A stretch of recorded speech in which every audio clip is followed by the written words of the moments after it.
I apologize for the impromptu nature of this video. It's 2:39 a.m. as I'm recording it, and I should be asleep right now, really, because I am getting up pretty early tomorrow to get an all-day tattoo here on my arm, and so I'm not really going to be able to edit this or anything like that if I want to put it out tomorrow, which I do want to put it out tomorrow because I want to keep content coming up here, even if some of it, maybe is not as polished as I like. And I'm not really much of a content polisher anyway. You guys know this about me. I mean, I like to put a little once-over on it, but I'm not one of these meticulous editors, right? I wish I enjoyed the editing process. I just don't. Some people, I think the best YouTubers really are the people who really enjoy more than being on camera and going, look at me. I think the best YouTubers tend to be the people who really love to sit there and edit the stuff. But that's not me. That's never been me. Never will be me. I don't like that sort of meticulous thing. I like to get it out. So, pardon me for that. And I feel like I'm already being boring here, explaining stuff. This is like the YouTube kiss of death.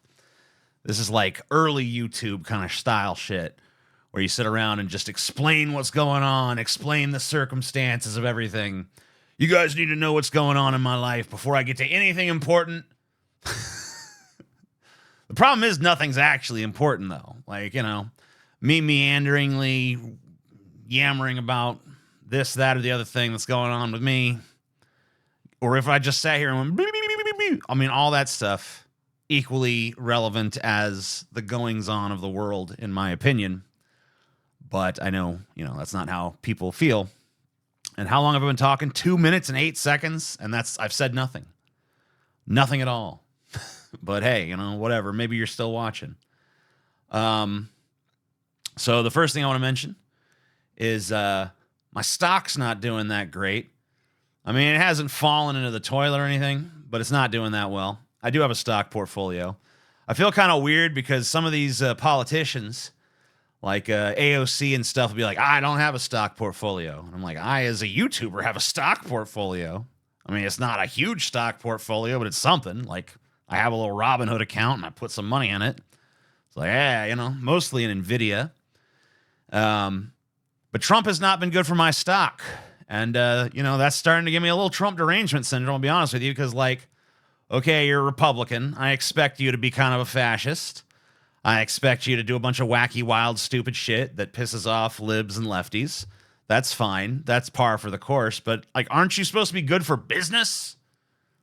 Isn't my stock portfolio supposed to be going bleep? You're not even good at the one thing that I expected of you. I expected you to be a fascist dictator piece of shit. I expected you to just run roughshod over all of your enemies and act like you're king and not president. That's all expected. That's fine. I mean, it's not fine, but it is what it is. But I thought at least you'd be good for business. Hasn't been good for business. And it's not just me that thinks so. Warren Buffett's Berkshire Hathaway is increasingly shunning stock in favor of just cash. I used to watch Warren Buffett when I first got into investing, and he'd talk about how, cash is one of the worst things to put your money in because inflation. Inflation pretty much guarantees that cash is going to lose value. So it's like a guaranteed loser. Whereas stock, you might lose, but you might win, especially if you pick wisely.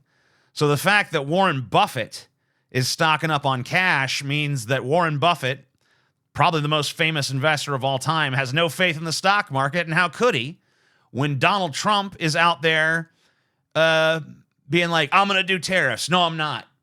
Yes, I am. Okay, I'll do tariffs, but I'll do fair tariffs. And it's like when this motherfucker's bouncing all around like a bouncy ball and you never know what he's going to do next. Like he'll announce he's doing one thing one day and the next day he goes back on it and he's doing something else. That creates a lot of uncertainty in the market.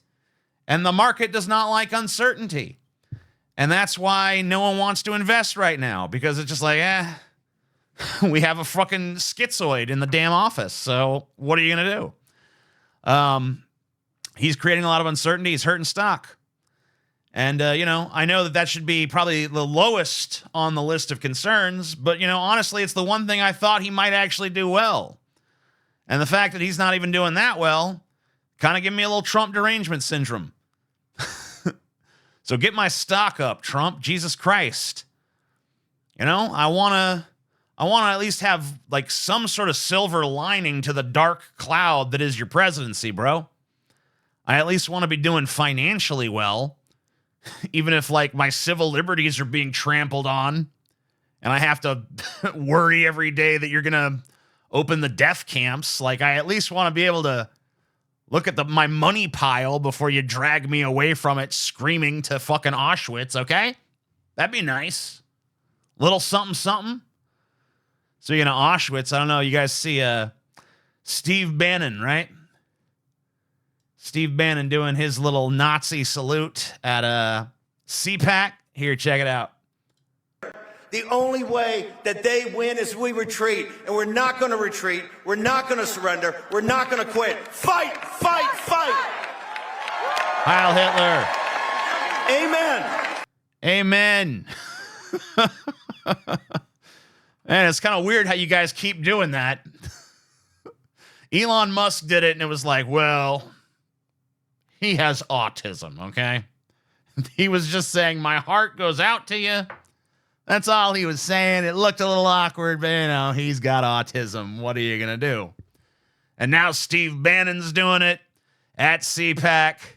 It's like, well, that was just an awkward wave, He's got a little touch of the autism, too, maybe. Is that what's going on? Just another little touch of the autism? Maybe the whole Republican Party's a little autistic. How long is that excuse going to be a thing? Like, when we're being marched onto the trains and all of our little jewelry and stuff is being confiscated, are they still going to be like, we just have autism? Right this way to the Zyklon B shower. Oh, shit. Well, at least they're only doing it because they're autistic. I'd hate to think they were a bunch of Nazis killing us. Nah, just autists. I always knew autism would be the death of me. What is it with these guys, these conservatives, and their love of losers? I grew up in the South, the deep South. I grew up in Louisiana.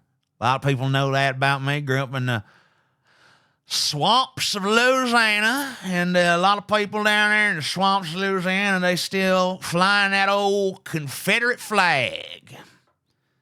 And I always thought the same thing. I'm a kid. I didn't even really know much about history. I mean, I still really don't, but I knew that the South lost, and I'm like, why are we flying this flag? What's with this flag? Isn't that the flag of a bunch of losers? Isn't that the flag of a bunch of guys got their ass kicked? It's like, yeah, well, the South will rise again. You'll see. South will rise again. And now, Nazis. Another bunch of losers. Terrible losers. Historical losers. Why all the adulation for losers? I thought you guys were all about winning. I mean, it occurs to me that if you want to create a political philosophy that's all about merit and victory and domination and winning, you'd emulate winners, not venerate losers, right? I don't know. Maybe they think third time's a charm, right? Confederacy didn't work. Nazis didn't work, but you know what? Third time's a charm. Maybe it is. Hey, jokes maybe on us. I don't know. Excuse me. But I don't want to talk only about politics here.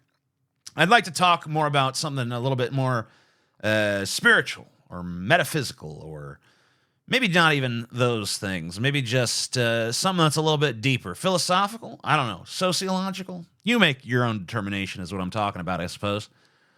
What I like to talk about is the emptiness. The emptiness within. And I think it's an emptiness, it feels like it's within, but I feel like it comes from without. I feel like it's a symptom of what I call the age of living death, the age that we are emerging from, in my opinion. It's this age where human beings venerate death because they discard this world as irrelevant. And I think Christianity ties in a lot to this, which is, of course, very, linked in with, Western tradition. Because, it's like, oh, this world doesn't matter because it's all a test for the world to come. And I think that that paved the way for a lot of this capitalistic enterprise. For instance, I was watching a true crime show earlier today. I was watching on a channel, I think it's called Crime A to Z. And they cover a lot of stuff. They do a lot of the true crime stories. I mean, I'm sure you guys, if you like true crime, you probably have your own channels you prefer. Leave them down there, by the way, because I could always use more recommendations for cool true crime channels, especially if they're ones I could fall asleep to. Because I do find true crime very peaceful for some reason. I don't know why, but something about, hearing about people getting murdered and having horrible traumatic events happen to them, it fills me with a sense of calm. And I don't know, I feel like maybe that's a bad thing, but I also know that a lot of other people feel the same way because these channels are hugely popular. You see they all have millions of views and stuff. People love to watch these things. So I don't feel bad for being entertained by it. It seems like it's a natural part of the human experience. I think that a lot of times it's just because, our own lives are so boring and dull, which kind of brings me back to what I was talking about, that, we escape into these, crazier situations like, whoa, imagine if that was something that happened to me. Imagine if I was murdered, or imagine if I was being interrogated for murder or whatever, and people kind of escape into that. And have this sort of, excitement without having to actually deal with like all this emotional shit that comes with it. They can just have the little, the titillation without the weight of it. And I think that escape makes perfect sense in the age of living death. But isn't that just another form of living death? Because we're literally looking at someone else die. It's like the Tool song Vicarious. I like to watch things die from a good, safe distance. I think it's like another symptom of that. And that's why the news is full of violence. That's why you have the, if it bleeds, it leads sort of mantra in, news media and stuff like that.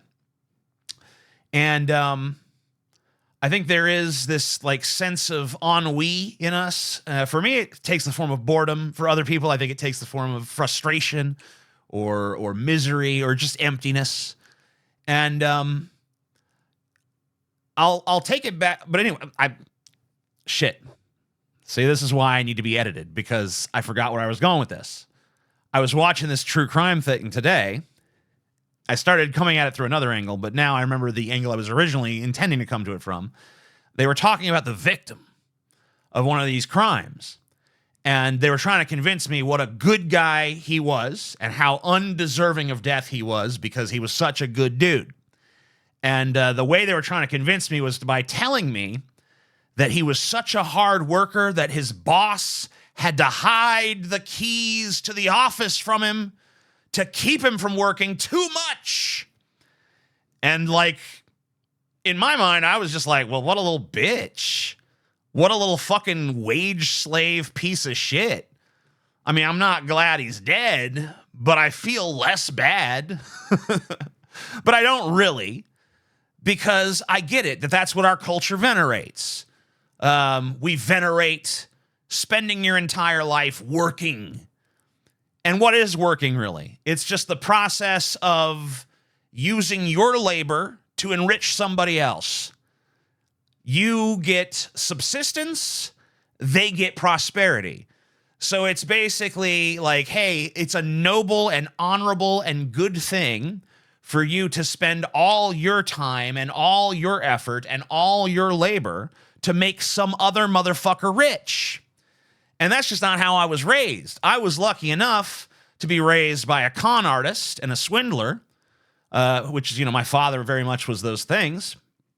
And he always instilled in me if he had a 10 commandments, the first and most important commandment was, he would say to me, TJ, never work to make some other motherfucker rich.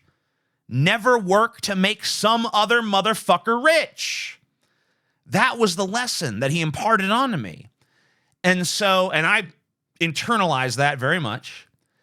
And I will never work to make some other motherfucker rich. I would rather die on the street than spend my labor to make some other motherfucker rich. I do not want to make some other motherfucker rich. If I want to make anybody rich, I want to make myself rich. I don't want to make someone else rich. And if I do, I want it to be through, partnership, through cooperation, through mutual benefit. I don't want to spend my time, being away from the things I love and the people I love and the animals and, all my pets and stuff and all these things, these comforts that I have around me in this life that I've built. I don't want to be away from all that and like being able to go on vacation and being able to do the things I want to do, being able to create the art that I want to be creating. I don't want to do any of that. I don't want to be away from that, devoting my time and energy and effort and labor into making somebody else rich. But that's what is venerated in this culture. That's what's considered honorable and good. That's what we hold up as like, wow, amazing. What a wonderful thing to be. A slave, a wage slave. Well, you're not really a slave because you get a little pittance. Well, fuck the pittance. And that's part of the age of living death too, because you don't get to live.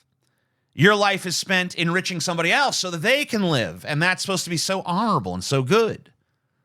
Well, maybe it'd be good if you were doing it like for charity, like if you were giving all your energy and your effort to help raise up the less fortunate or something, that would be maybe honorable. But to spend all your time, energy, and effort to raise up the rich, to make the rich richer, fuck that. Nah, dog, that's not admirable to me. That's disgusting. That's revolting. That's sickening. That's evil. That's twisted.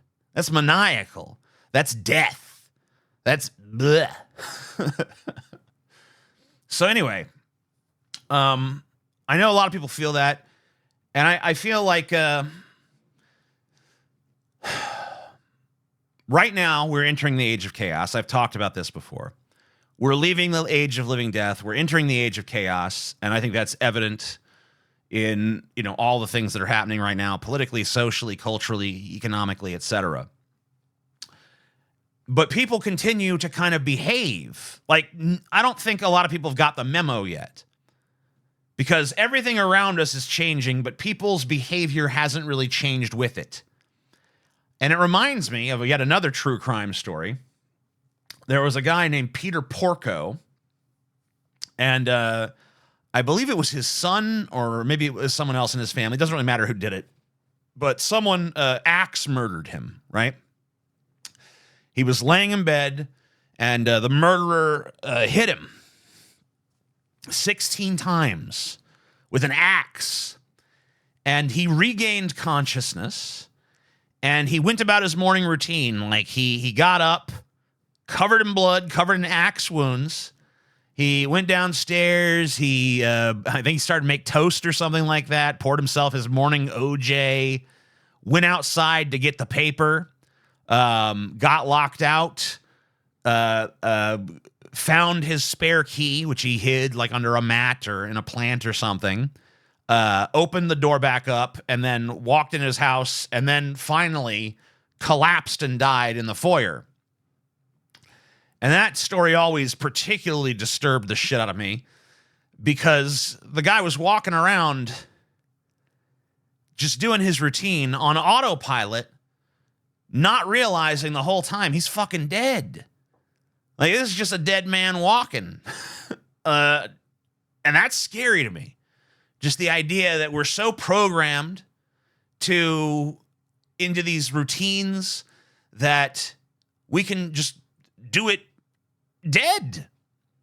And that, to me, is the greatest proof ever of the fact that we live in living death. The fact that you can literally be dead and still walking around doing stuff. I mean, not literally dead. His heart had not yet stopped, obviously. But for all intents and purposes, he's dead. And so blithely unaware of it that he's just walking around, going about his routine, doing things as if they're normal. And that, to me, is all of the human race right now. Just mulling around, going to their jobs, doing their normal little social affairs and stuff, and not realizing that they got 16 axe wounds gaping, in their bodies. And that they're just walking around dead. I don't think we're doomed, though. Although, there is some disconcerting stuff going on. We've seen that this bird flu continues to infect not only birds now, but it's been spotted in rats. It's been spotted in cows. It's been spotted in people. And, that has the makings of a, potential pandemic. And, Trump has cut funding to all the pandemic stuff because the Republicans don't like pandemics. And they think like, well, if we don't fund a pandemic, there will be no pandemic. It's like, uh-oh, these people are stupid. So, and if you try to bring this up to them, like, hey, what about this bird flu? They're like, you believe that mainstream media trash? You've been watching too much CNN. They think everyone that they don't like is just watching CNN all day. Like, no one watches CNN, bro. I'm not getting it from CNN. But yeah, I guess I did read some mainstream media. So bad on me for believing anything from the mainstream media. I should be watching the alt media, right? Even though the alt media is a total fucking joke. If anything, I think the alt media is worse than the mainstream media at this point. Not because it's actually lies more or anything, because they both do lie. They both have an agenda. But when it comes to the alt media, not only are, so much of what the alt media covers is just regurgitations and different spins on what the mainstream media finds. Like, you watch a lot of these shows with these alt media figures, all they do is take mainstream media and put their own little twist on it. So really, it's just regurgitations. It's not actual independent media. But aside from that, the other fucking problem with this stuff is that people are just way less critical of it because everyone has already been trained to discard the mainstream media, but they don't discard the alt media with this. They don't treat it with the same skepticism. So basically, the alt media can just get away with its lies wantonly and willy-nilly, and no one even questions this because, oh, that's the independent media, that's the alt media, even though all these alt media figures are huge shows at this point. You listen to Tim Pool's show. He's got, major sponsors, major credit card companies and stuff. It's like, oh, that's the independent alt media brought to you by Amex. Joe Rogan's meeting with the president, but he's the independent alt media. Give me a fucking break with that shit. That's cornball shit, man. You buy into that? You're pretty fucking stupid if you do. Just saying. I also saw this really weird clip recently. I hate to talk about Trump, I'm bad for even doing it. I should have just got it out of the way, because we started with a little bit of Trump stuff, and now I feel like I'm going back to it. But I feel like this clip we got to talk about. Because Donald Trump said, I'll just show it to you. It's just like, I don't even get what the fuck is going on here.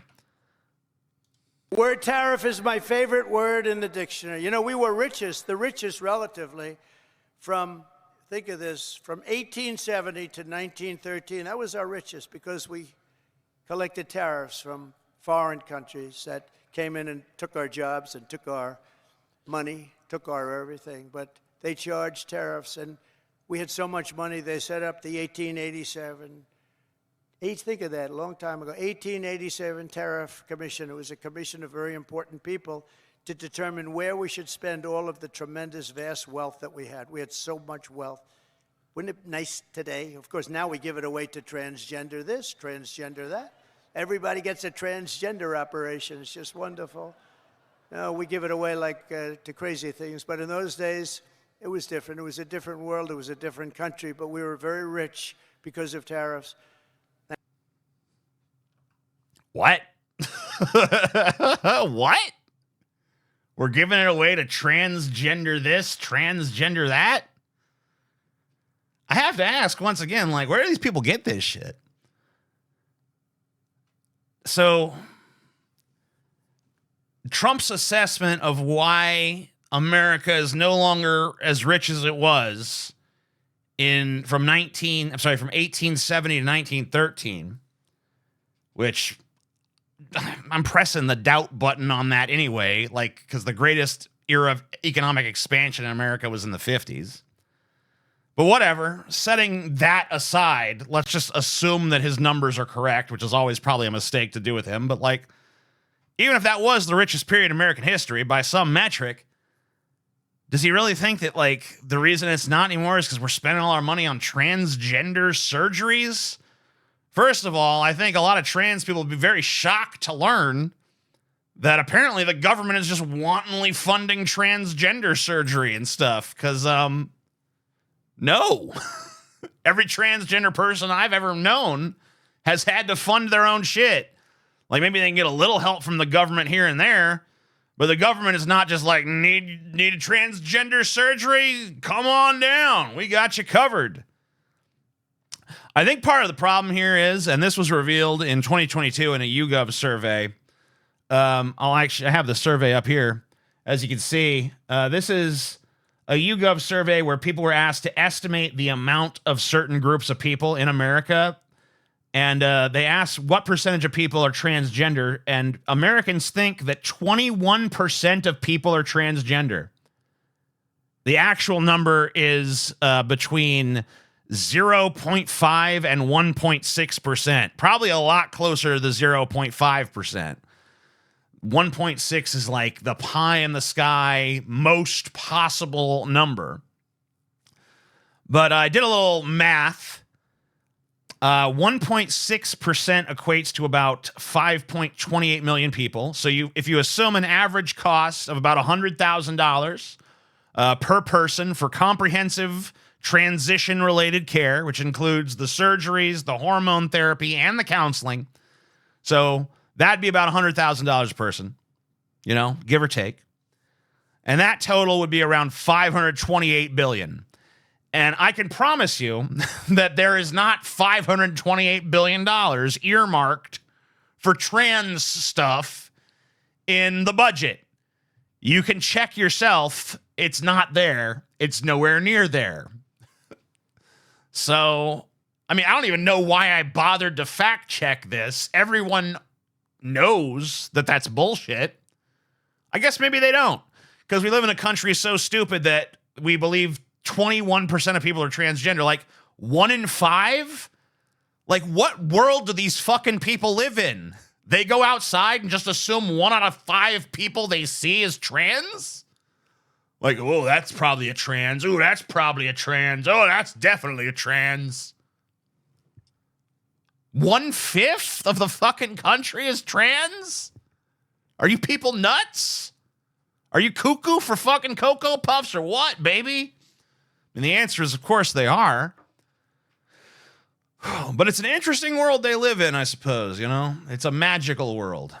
Anyway, I guess that's all I have for you for now. Hope you guys enjoyed this rambling mess of a video. If you didn't, I'm sorry. I'll try to do something a little more polished next time. Look forward to showing you my tat. Hopefully it'll be cool. If it sucks, then I guess that'll be its own thing. That'll be a story unto itself. So have fun, everybody. Love you all. Goodbye.